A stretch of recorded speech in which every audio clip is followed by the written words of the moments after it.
पसंद है ना, उनकी जिंदगी में कामयाबी इतनी आसानी से नहीं आती है। कामयाबी का रास्ता बड़ा मुश्किल होता है। याद रखिएगा, कर्मठ व्यक्ति का पसीना ही उसका श्रृंगार होता है। अगर आपको ये खनखनाहट पसंद है, आपको लगता है कि कोई आपके जीवन में आएगा या आपकी कोई जिंदगी में आएगी, तो पहले अपनी जिंदगी उस लायक बना लीजिए कि कोई आना भी चाहे। वरना याद रखिएगा कि अगर कामयाबी नहीं है, गरीबी इंसान को न जीने देती है न मरने देती है। इसी का दूसरा नाम नरक है। आप यंग जनरेशन है तो अपने आप को इस सब चीज से बचाइए। और बुरा वक्त कभी घबराना नहीं चाहिए, क्योंकि बुरा वक्त ही बताता है कि लोग क्या थे और हम क्या समझ।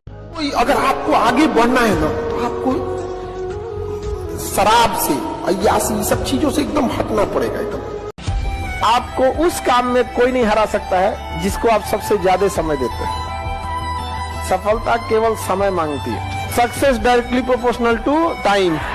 गैलुसाक का नियम नहीं है, हमारा नियम याद रखो। एक बात समझो, सुख ऊपर वाला दिया है, हम हंस के स्वीकार करते हैं। दुख भी वही दिया है। उसको लगता है कि इसे सुख देना चाहिए, उसे लगता है दुख देना चाहिए। जैसे हम आपको पढ़ाते हैं, हमें जब जरूरत लगेगा 2-4 घंटा लगाते भी है। अगर दुख ना आए ना, तो इंसान अपने आप को भगवान समझ बैठेगा। तो सुख दुख जीवन का हिस्सा होता है। लेकिन दुख बहुत पहाड़ लगता है, लेकिन बहुत कुछ सिखा के जाता है और बहुत चेहरों की पहचान भी करा के जाता है। अगर आप जमीन पे जाके गरीबी देखे होंगे तो आपको समझ में आता होगा। हर घर में ऐसे देखेंगे, प्लास्टर हो गया, पेंट नहीं हुआ। क्या तो बबुआ की नौकरी, मियाँ बबुआ के फोन पे 4-4 घंटा बतिया रहे हैं।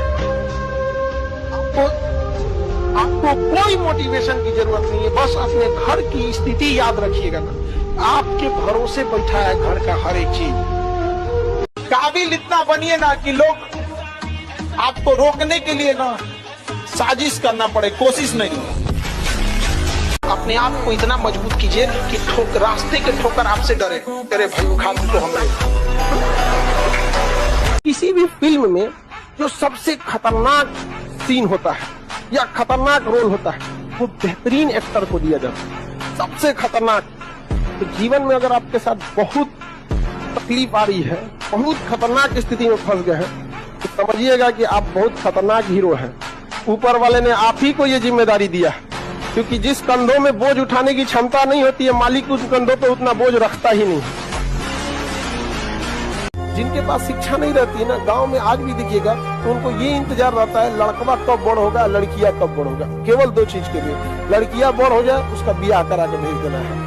जैसे इंटर पास की पिया छौक न जान गई, ब्याह करा के भेज दो। और लड़कवा जैसे बड़ा हो गया, उसको कमाने भेज दो। किस तरह से कमा रहा है इससे कोई मतलब नहीं है, कोई मतलब नहीं है। बेचारा कितना घंटा काम कर रहा है, ओवर टाइम कर रहा है, वहाँ उसको रहने के लिए सही व्यवस्था है कि नहीं है, खाना सही से मिले, कोई मतलब नहीं बाबू।